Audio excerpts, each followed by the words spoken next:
Hello everybody, this is Carl out at Malibu Farms, and today is my birthday actually. It's May 16th, and we're doing a party later on the day, but what I'm actually doing this video about today is I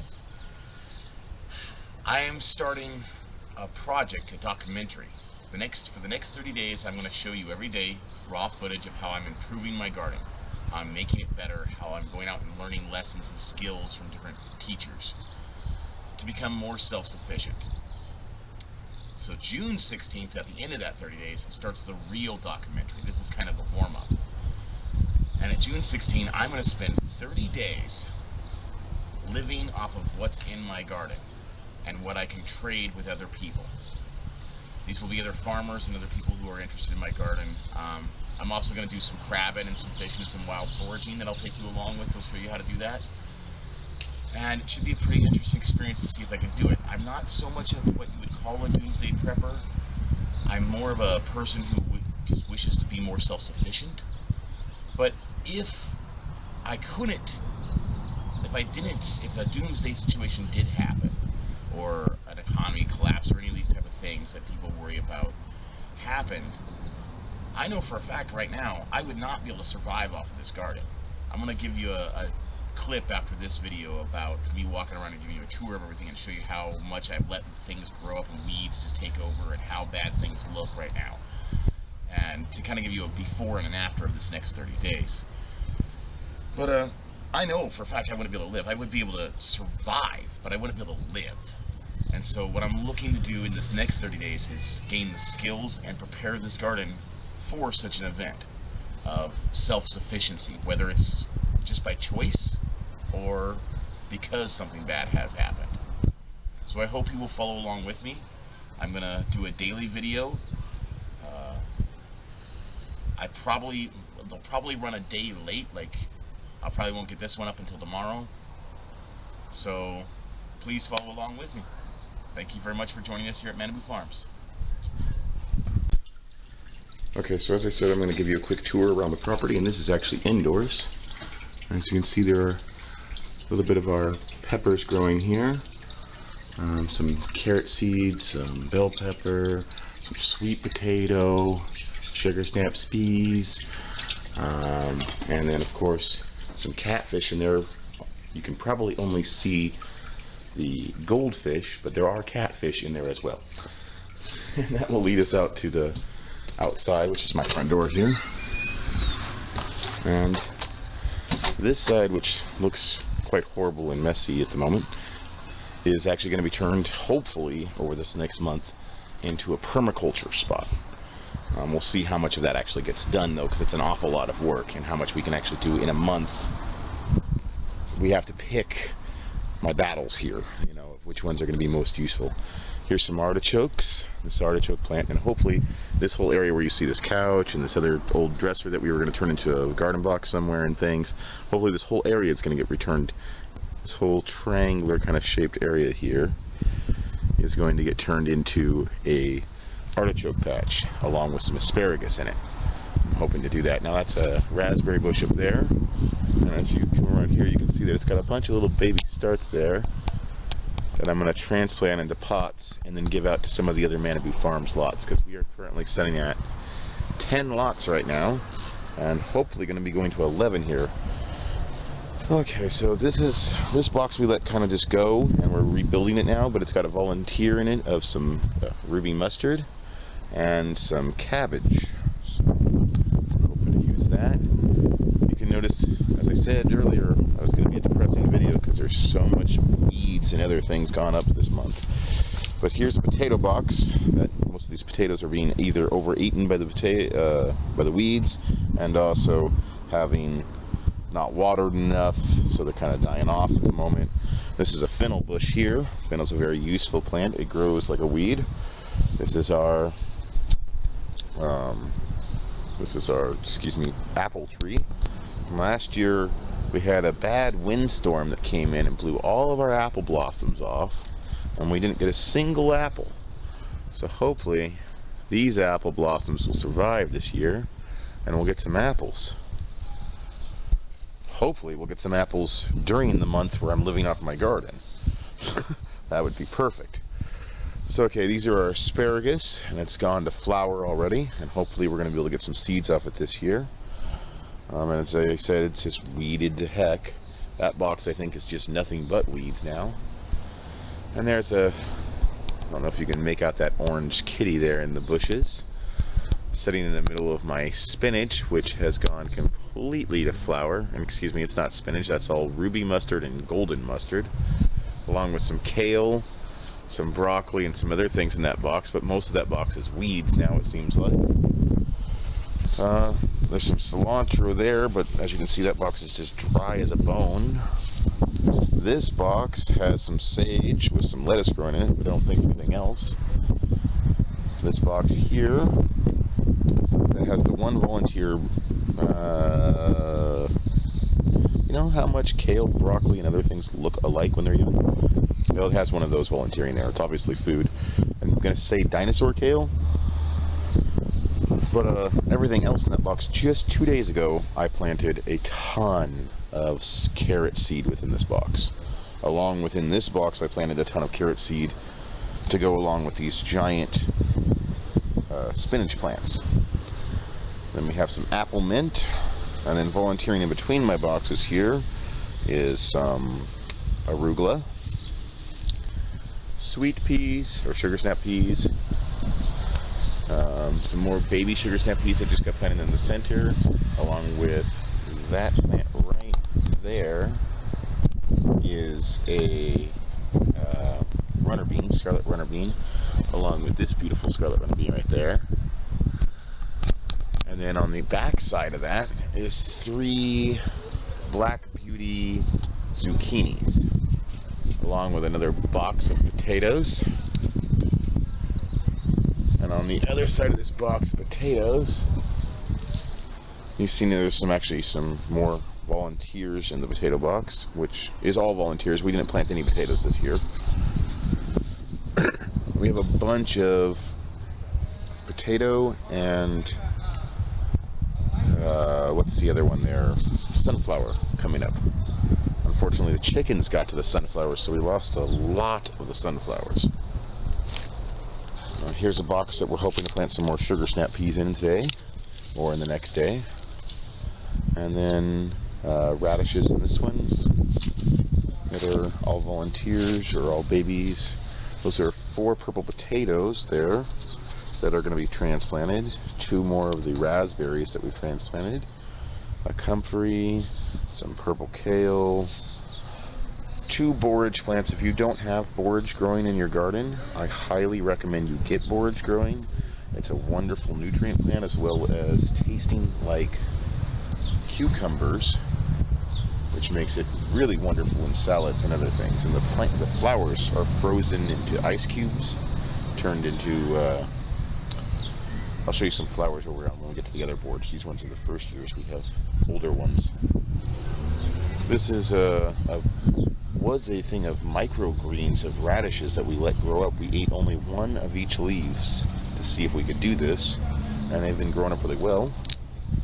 Another purple potato growing underneath the base of the pear tree, followed by, unfortunately, the bugs have been eating the heck out of our spaghetti squash, so only 1 or 2 of them even have leaves left on them. Sunflowers are doing pretty good though. And another cabbage behind that. It seems to be eating the other 2 cabbages up. Then we have 3 rows there. Those boards are actually something I'm going to stack and turn into trellises for the sweet peas that are growing up there. Again, every time I call them sweet peas, but they're sugar snap peas. Then alternating in each one of these buckets all the way around is early cauliflower, and then a tomato, early cauliflower, tomato, early cauliflower, tomato, early cauliflower, tomato, a potato, early cauliflower, tomato, early cauliflower. So that couch there is hopefully going to be turned into a garden box to produce more things.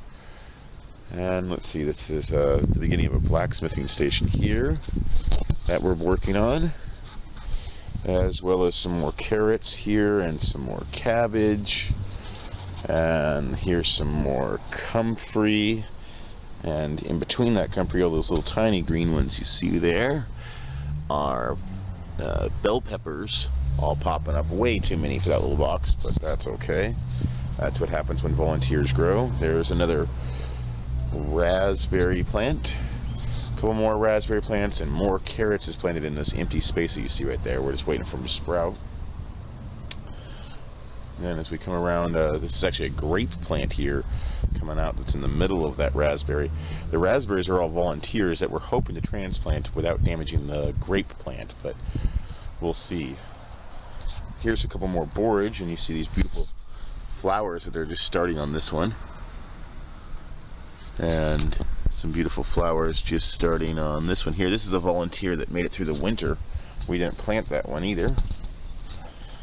Here's a winter savory and a bunch more artichokes. We love our artichokes here. There's a Jerusalem artichoke. That's something new that we've never done before. And then strawberries, of course. Here's one of the bunny playpens, and you can see one of the two bunnies that are female and pregnant in that cage. They're each going to get their own little playpen here in a couple days. As we come around, let's see here. You can see the sweat lodge there. Here's what we call the altar garden. This has all nothing but edible flowers and lettuces on it. It's quite beautiful. And over here we have 3 peekaboo plants. This is one of our medicine boxes. 2 avocado plant trees and a peach. And then here's a bunch of baby bunnies. Let's see if we can get some good footage for them. They're all hot and just sitting down there. I don't know if you can see that or not. There you go. Bunch of cute baby bunnies. And a mama. Let's see. 1, 2, 3, 4, 5, 6, 7 baby bunnies. And they're about, well, they were born on the 6th of last month, so today's the 16th, so they are a month and 10 days. And at 2 months is when we can start harvesting them. We move this box every day, as you can see over here, some of their poop, and that gives them fresh grass every day, as well as the grain fed. That way they can, it's called a breeding out method, so they get nice and big. There's an artichoke choking in the middle of this grass box, and in the middle of this grass box you find a horseradish. We managed to weed this one yesterday, and in this box there are 2 bunnies who are also pregnant, and this is their large breed-out cage. As you can see, it used to be for chickens, but we turned it into a bunny hutch. We've gone all the way full circle again. This isn't a very straightforward tour. I keep passing back and forth on things. There's our sweat lodge, and then here we have strawberries, 2 different kinds. We have the white flower blooming ones and these beautiful red and pink flowering blooming ones. We have some potato and some more radishes. These wonderful things that are called strawberry popcorn. Let's see if I can get a good read on that. Strawberry popcorn. And I don't think they're actually part of the corn family or the strawberry family. They look like they are part of the corn family. It's those 3 long ones you see there. But they supposedly grow these little berries that are not berries, actually. I guess they're seed pods, and they taste like they are a nut, like an almond, supposedly. So I'm very interested to see those come up and grow. Let's hope they do really good. I've got a few of them, some of them over there on the altar as well. Our greenhouse that we built, the cats decided it was the greatest play toy, and there were little tiny claw marks and holes throughout it, made the wind just shred it like it was nothing. So most of this has just gone to complete waste. It's mainly animal feed at this moment. But there are lots of strawberries growing in there, and in this top bin still lots of strawberries growing. So we're going to be using that over that month. And here's 2 more raspberry plants coming up, along with another peekaboo and some watermelon. Now, I've never really gotten watermelon to do good, but my wife keeps trying every year, so we've got it in this little hot box so that we can get it, keep it warm at night and things like that. Kind of like its own little miniature greenhouse. Okay. Did I mention the 2 grape plants there in that one? There are 2 grapes. I think I kind of missed that, walked over that completely. Big grape there, big grape there. They've never produced grapes. This is their 2nd year, and we're hoping they will this year. So these are a brand new addition, just got in. They're a little bit in shock, and that's why they look the way they do right now. But these are 4 plum trees. This is an emerald beauty plum, which is like a golden green plum. And then we have our, let's see, Mariposa. I'm horrible at English, as you know. Let's see. I'll let you read that yourself, and that way you can pronounce it properly and laugh at me for mispronouncing it, as I will later when someone tells me what it is. Mariposa. Okay. It's a darker plum, as you can tell. And then we have a emerald beauty there. And then this one here is a Centennium. Good one, yeah. Okay, so 4 new plums, and as you can see, lots of volunteers of the raspberry, tayberry, and then the currant is starting to get good berries on it already. It's going to be the first ones we're going to be able to eat. And there's lots of currants, to the point where I'm going to be transplanting some of this to a new area so that it can grow independent away from these raspberries. Man, I did not know that raspberry and tayberry were like blackberry when I started, that they took over like this. So hopefully, if you're thinking about doing raspberries or tayberries or any of those, you're watching this video and learning from my mistakes. Spread them apart, give them plenty of room to grow, space to grow. Okay, here's the back part of the property, which is just trashed with used lumber. There's another grape plant and a couple more volunteer potatoes and a tomato, more volunteer potatoes, and our beautiful chickens. We have 8 beautiful chickens who are usually out roaming at this time, but I'm about to walk over and have a party here, so as you know, we don't want chickens running around loose during the middle of the party. So, but they give me around a dozen eggs a day, maybe a little less, dozen eggs every 2 days tops. But these 8 chickens will be a big staple for my diet for the next, when the 30 days come up. Compost bin, which is looking horrible and needs to be turned. And that's about it. A lot of these pallets are going to be turned into garden boxes, and all this used wood is going to be either burned at the fire pit or turned into garden boxes. So I think that's a complete tour of the inside of the farm. There is an outdoor section on the front of our area that has some wild edibles growing in it, but I have not really started working with that much, and we will try to well, I guess we'll be working on that too, hopefully over the next 30 days. It's going to be interesting to see what I can do. I know I need to contact a dairy. You know what, please, if you've got some ideas of things that you think I'm going to need to be able to grow or feed, or skills or classes I should take, or videos even on YouTube I should watch, give me suggestions. Give me a message, post your comments below. I reply to everything, whether it's positive or negative. So please let me know what you think. Give me a call.